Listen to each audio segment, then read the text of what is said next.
Shalom, shalom. Welcome back to my Glory to Jah channel. This topic is about slavery. I know this is Juneteenth is coming up, so I want to do a topic about slavery. And so we all know not all African Americans, came from Africa. Some of them are mixed from with Native American blood. Some of them have European blood. Caucasian blood. Some of them have Latino blood. But even then, some of our black people, black African Americans are Native American, because not all Native American were fair skinned. Some of them had dark skin complexion, but they were considered Native American. But that's something they don't tell you in school because that's not the image they want. Anyway, that's still a different topic. We all know, like, slavery's been going on for years.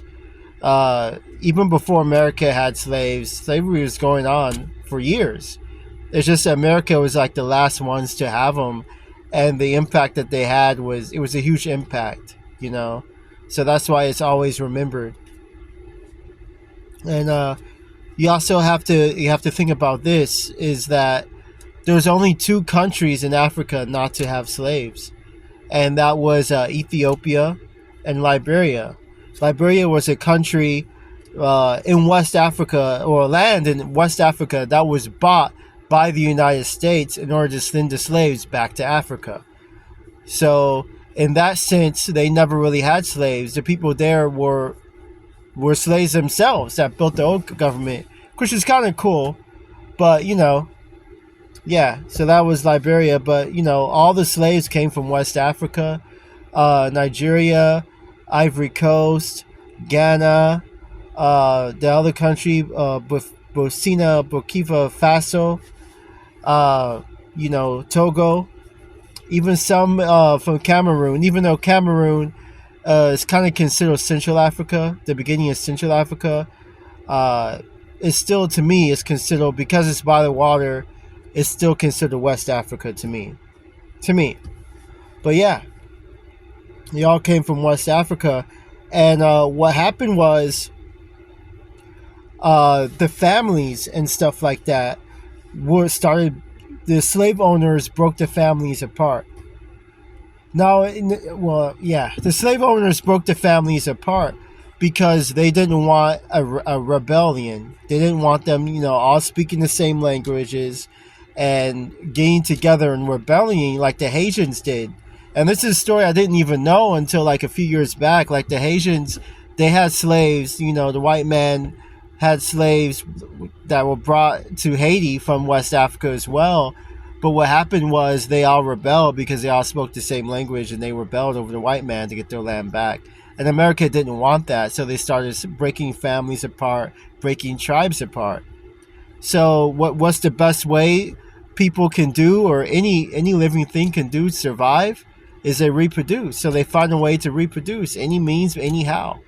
So a lot of the West Africans, or I say West Africans, West African Americans here, or they're mixed with Nigeria, with Togo, maybe Togo and Ghana, or Ivory Coast and Sierra Leone. They're all mixed from West Africa, basically, is what I'm saying.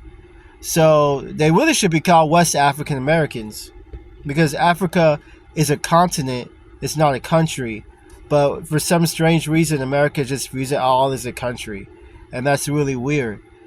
I can't really say for any other African country, because I've never been there, but my heritage is Nigeria. So yeah, the African Americans, the West African Americans, they're my people, but my people are the Igbo tribes from Nigeria. And this is how it's all broken down. You have a country, right? And within that country, you have different tribes within that country, different bloodlines within that country. And within that bloodline, you have more different bloodlines within that country.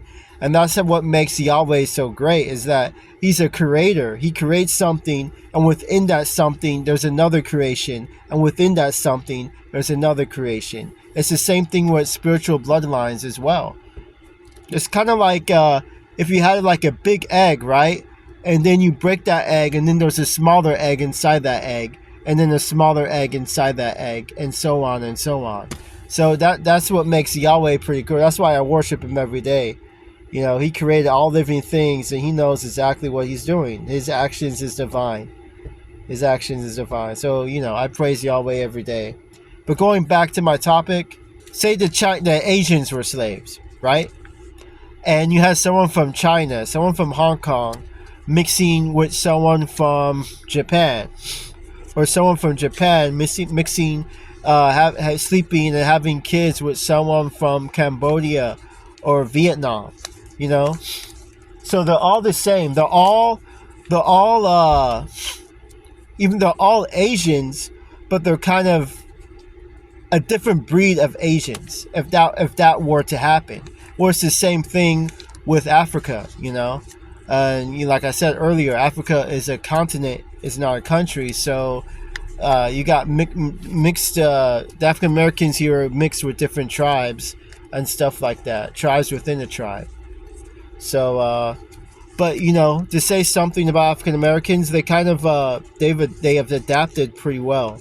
You know, they came a long way and they have adapted pretty well, despite having to live. Not to sound racist, but let's face it, this is a white man's world. This is a white man's society, but they still are able to be strong and survive, and that's what makes the beauty of mankind. We're able to survive all adversities and stuff like that.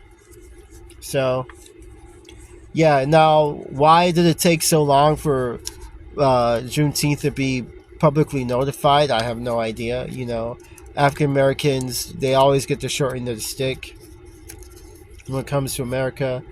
You know, it took them forever to have Dr. King's statue placed in Washington, D.C. I don't know why it took them so long to do that. And other things like that as well. I mean, I'm glad we're finally celebrating it. It wasn't until Biden, not Obama, of all people, you think Obama would sign the treaty to celebrate it. It was Joe Biden who signed it. But whatever. But, you know, at least we have something to celebrate because, you know, our communities, now the only thing African Americans need to do is build up their communities. You know, why is it like the Asian, their communities are booming, the Latino community, but why is African American communities we're not booming? You know, we have to get the short end of the stick. Why can't African Americans own big buildings in the United States? Why do we have to work for them? Why can't they work for us for once? You know, and I'm not trying to like sound racist once again. I'm all about being fair. You know, that's one thing what I used to love about America was that before I fell into the truth was that America was kind of land of the free, home of the brave, that type of thing. And I realized it's not quite like that. Yes, we do have rights compared to third world countries, but it's still a long way to go. You know, we still have a long, and maybe someday everybody will be on the same playing field. But as of now, the white man's above. The white man's way above the racetrack, and we're trying to catch up. And it's like we can never catch up because the white man's here and we're here every time. And then when we get to here, the white man's going to be way over there. So, and it just doesn't go with African Americans. It goes with minorities as well. It goes with all minorities. But anyway, yeah. Hope you enjoyed this video. Me myself, I actually consider myself to be, even though I was born here, I consider myself to be a Nigerian American because that's my heritage, that's my bloodline. You know, my bloodline is Nigerian, so and there's enough Nigerian Americans in United States alone to call themselves a different, you know, call themselves their own thing. Anyway, I hope you enjoyed this video. Hit the like and subscribe.